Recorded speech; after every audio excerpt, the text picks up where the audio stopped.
Alors, merci beaucoup à mes fidèles de l'émission Baka Télévision. Merci de la fidélité et confiance. Vous avez du coup s'abonner à la chaîne officielle Baka Télévision. Car on est dans le Sagibino que toujours autant de la système il y a Buka Mona, Buka Kokila. Car on a expliqué qu'on va recevoir Bato Bakende Sango à travers cette émission. Tu es bien Gibino, star nene Mboka, politicien, musicien, mécène. Mais aujourd'hui, on va recevoir les grands mécènes nene, on soutenir musiciens. Tu as théâtre, même journaliste, comme on a Clara de Bruxelles. Elle a une grande diaspora, quand même aujourd'hui, il faut me voir à la biseau. Et puis c'est un peu coup de pouce parce que déjà nous avons profité de ça. Merci à notre sponsor officiel Willy Moucheni Kodamboka, on l'a vu de quelque part. Merci beaucoup à maman Chedan Tamboué, la soutien ou quand même pas de soutenir cette émission. Merci à maman Yvette Kimbuta qui nous suivent de quelque part. Bon après-midi à les grands sapeurs, papa d'amour, les beaux gars de tout le gouverneur André Kimbuta, Yango Losomé, ou quand même à Zola Nabiso de quelque part. Mais merci beaucoup l'empereur Claude Malouma. Avec vous, la ville vraiment est calme. Déjà, on a invité Nangaï et Alélo, comme on a eu Claude Malouma, comme on a eu Clara de Bruxelles. Ou quand même Lélo a permettre à Bisso tout yambaï à la résidence naïe, tout au coup de marbre, tout le monde confort, tout le monde VIP. Tout le monde va TV, coûte 5 000 €. C'est pas pareil. Bana fanya mais banado. Alors. Clara de Bruxelles, soyez les bienvenus à Kinshasa et bon après-midi. Merci Patrick Réfi. Alors, bonne santé. Ouais, santé ça va, calmez-nous au moment. Tu es mieux dans Baka Télévision pour tout ce que le Macambo est allé à faire diaspora, puis en même temps vivre la réalisation réalisée au sein, il y a des musiciens, des comédiens, des journalistes. Exactement, avant de écouter la belle émission, tu il y a combien de temps? Au sein, il y a ville parisienne, bien à Bruxelles. Bon, ça fait plus de 30 ans. Hein. Plus de 30 ans, nous avons été à Bruxelles. Hein. Plus de 30 ans. Plus de 30 ans. Il y a une série Kula Mambo Akenda Naye. C'est un Nyarkos. Ouais, va venir à Vieto Bango, va venir à Bissau. Donc ça fait longtemps. Nous avons un beau Kawana. Botikuna, Banaba Kolikuna, Banaba Pessoa Kokokuna. Donc, ils ont un poteau à l'éloté. Voilà. Quelle est la différence entre poteau et lobby, la poteau et l'élo? Ils ont la différence. Poteau à l'élo, ils ont bon, poteau n'est pas comme il y a tchanga. Mais le poteau à nos bisous, le poteau, tu as l'amiqué, tu as 25 ans, 24, 25. Si tu dois atteindre le kalaté, tu as 60 ans. Donc, tu vas nitro en bocana.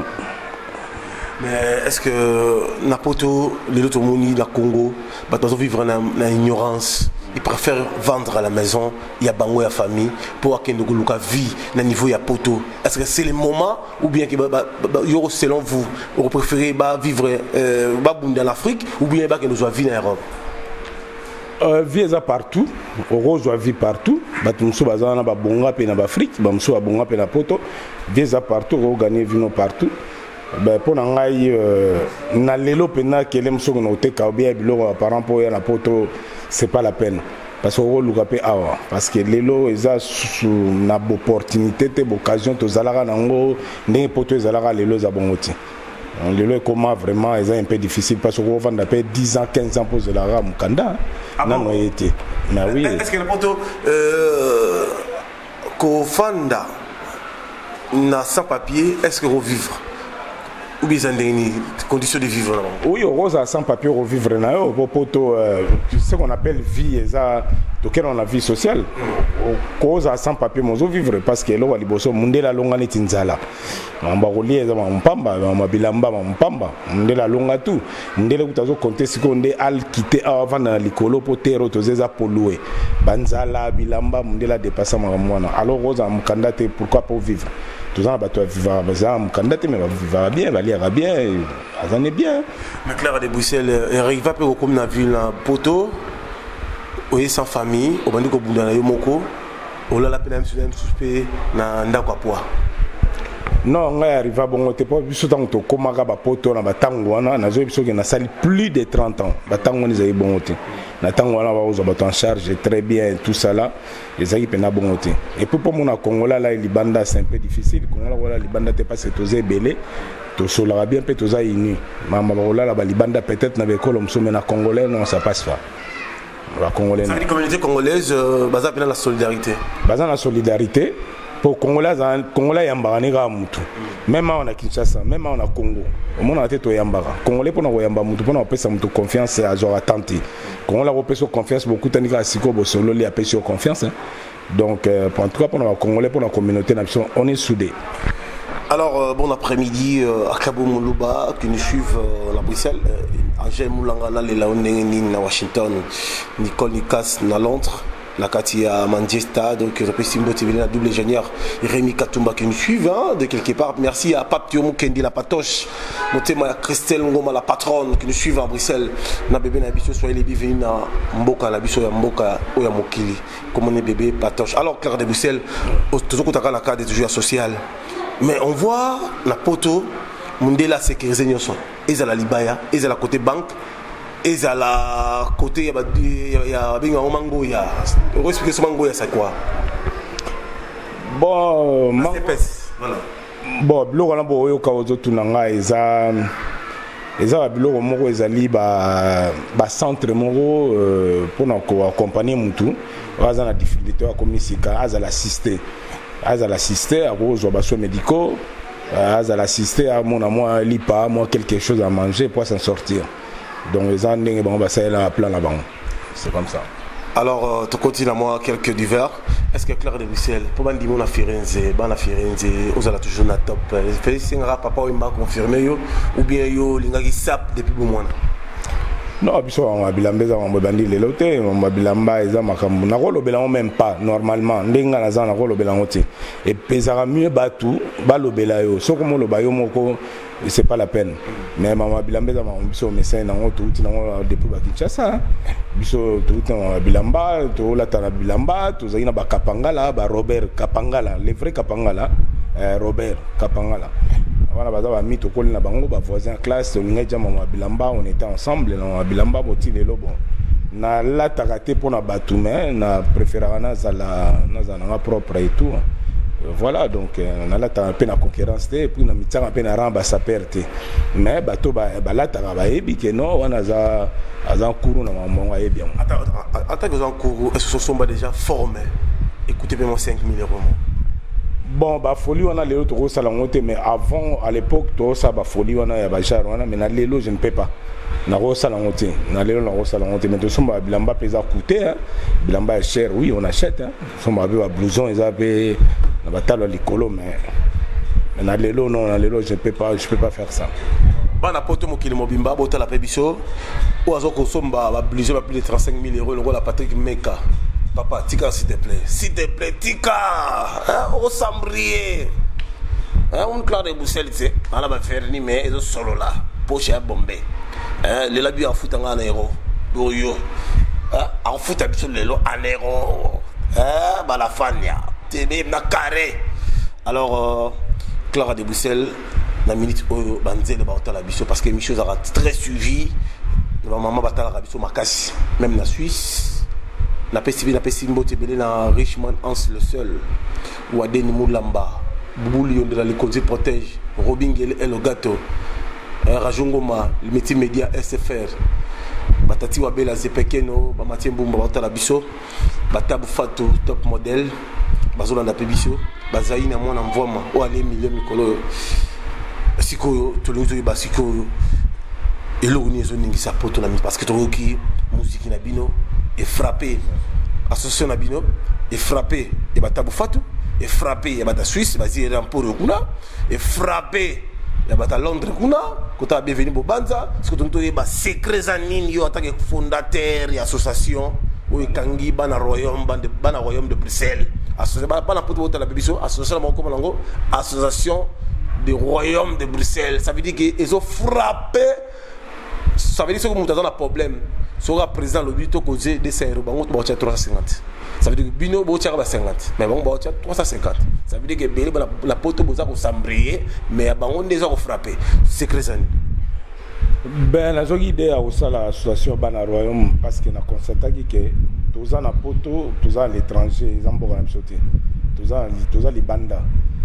moninga kozwa problème tomona mosusu mpe akufeli mutu mosusu mpe aza na baproblème ezaka te association na biso ezaka mpona bamalheur te ke moto akufi te tosali mambo ebele tobalisi bato babali tosali mamwa ebele koleka biso edaka toyedaka bamembre na biso na cas ya décès baka ya mariage baka ya naissance baka ya hospitalisation baka mpe mosusu ezali moto akoza mpe na problème mpe omona le mosusu mpe garantie ya ndako mwa mobulu mais ntango oza na association na yo association ekosunga yo après yo osilaka kozongisa na association sans intérêt donc eza association mo tosalaka mpo tosungana tosalaki normalement pour l'entraide solidarité tozala ensemble association na banda na sala ba association mosusu mais oyo ya bana royaume donc tozokende déjà net na une année mais makambo tosali na une année eza incroyable toza na statut arrêté ministériel toza na biloko nyonso légalisé na commune na mairie toza na ba biloko nyonso mikande ezali toza na ba numéro d'entreprise on a tout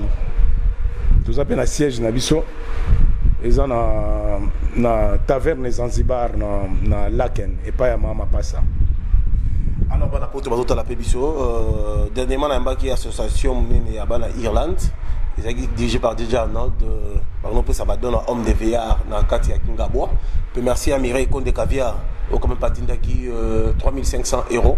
On a payé ça, les enfants des mini. Mais je vous signale que l'association du Royaume de Bruxelles, je vais dire ça au gouverneur pour qu'il y ait un babango, pour même couper ces projets parce que le gouverneur il a dit il faut soutenir les associations parce que nous avons la vision, la provision. Parce qu'en Europe, nous avons biloko, et aussi nous avons des exonérations pour nous la facilité on va contenir. Je vais dire ça au gouverneur parce que le gouverneur a des émissions parce que à travers un sponsor, on a tout ça. Aujourd'hui, la carte d'association, vous en avez combien de membres exactement? Bon, association, ils ont varié. Donc, au début, ils ont tantôt mati, tantôt contre-temps, mais les membres sont effectifs, donc, au Ninganarate, ils ont 25. Ils ont 25 déjà, au Ninganarate, ils ont la base. Responsable. Ba femme responsable banzelo banganda on a tipo wasongi on a dit tuzana ba maman baza responsable tuzana ba Zozo Maitu ba Bea Bosoi ba Marcelino a Meteui tuzana ba Francine Sakala tuzana ba Papi Walelo yo azo kumbelango parce que ngaza fondateur tuzana ba nani Blanchard Lonia. Donc association penza eza so do notanga bato za ebele to apena ba donateur muso baza libanda ba na Belgique même en France mais ba simba association donc les jeunes banangisa donc ba donateur. Voilà. Alors Yuri Kalenga les grands champions qui nous suivent mambo yango Yuri Kalenga les grands boxeurs Dieu merci Mbokani otema ya Marlène Tessa oui bikarani musala qui dans nos paroisses on peut ça va don va 10 000 et va homme de fer on ça va tout mais ça c'est un de royaume de Brésil parce que beta la balle parce au fandaka les grands joueurs kabananga avec moi 15 000 20 000 mots au petit quand ça peut pas battre le Belgique dans ba 25 mois solidaire mais au bout il m'a pas panzali balle battre parce que la poto micro la surtout la Belgique qui songi au malumba aux otalanga tika songi bomba lubomba ils ont mutunanga songi la Belgique et l'équipe. C'est alors Franck Lebert de Bruxelles. Alors Clara de Bruxelles, vous avez 25, membre de la Bino. Aujourd'hui, si vous comptez vos salariés, car il y a beaucoup de réunions à Poto, vous pensez que vous pouvez savoir homme de vie parce que beaucoup de biso, tous ont des difficultés mine côté social, tous ont un zala, moyen de vie vous avez moyen de zéro. Tous on a payé cher monde. Parce que Bino en tant que bateau, vous avez un mois avant, il y a un go d'average, vous avez passé ni na RDC. Oui, association dans Royaume, mais dans un projet est belé dans la Katia Europe, même Libanda Europe. Même des Naza na moitié en vacances. Net tu faut assister maman. Dans la maman na obosane maman ça théâtre. Maman monsieur ça la bien. Maman voilà les noms m'échappent Goya. Maman Linga. Maman Linga te maman. Maman Chako pete. Maman Azata. Maman Nzita. Net né Naza awa avant na zonga.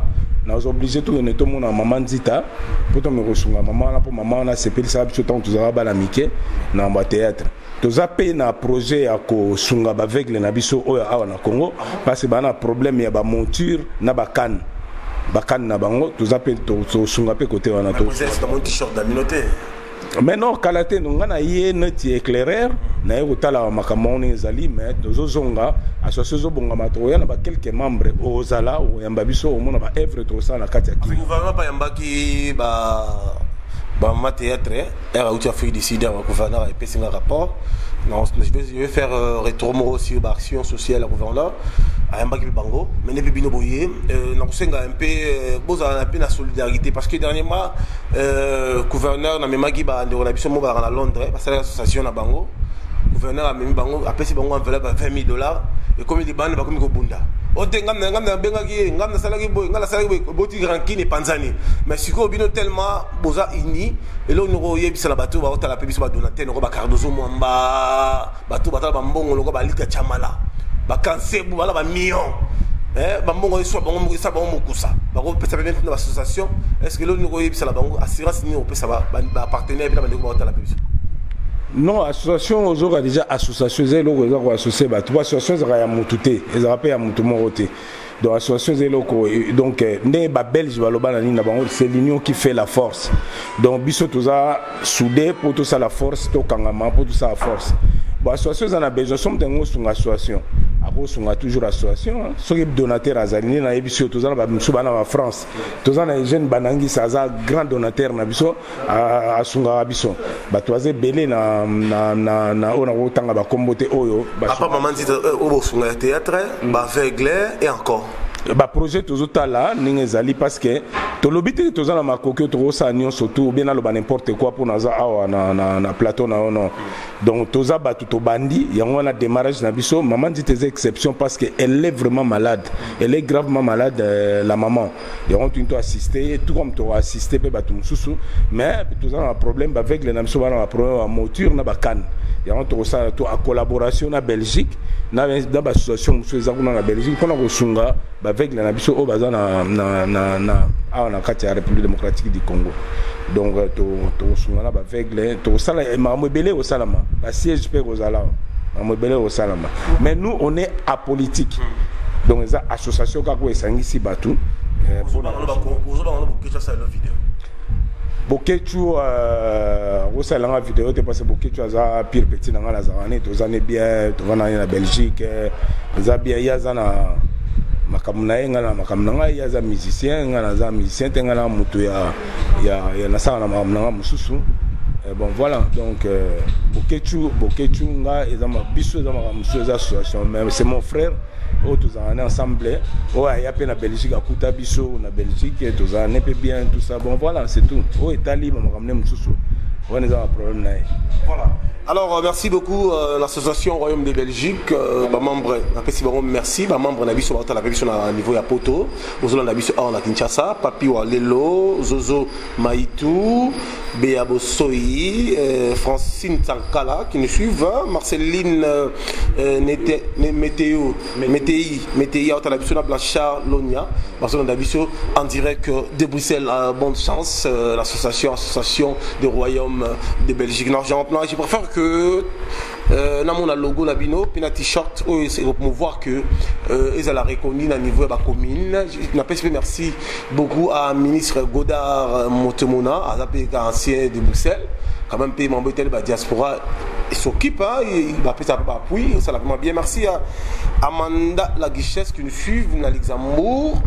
Merci beaucoup la délégation à la Kinshasa na accompagné Clara Debussy comme qui je vois la délégation.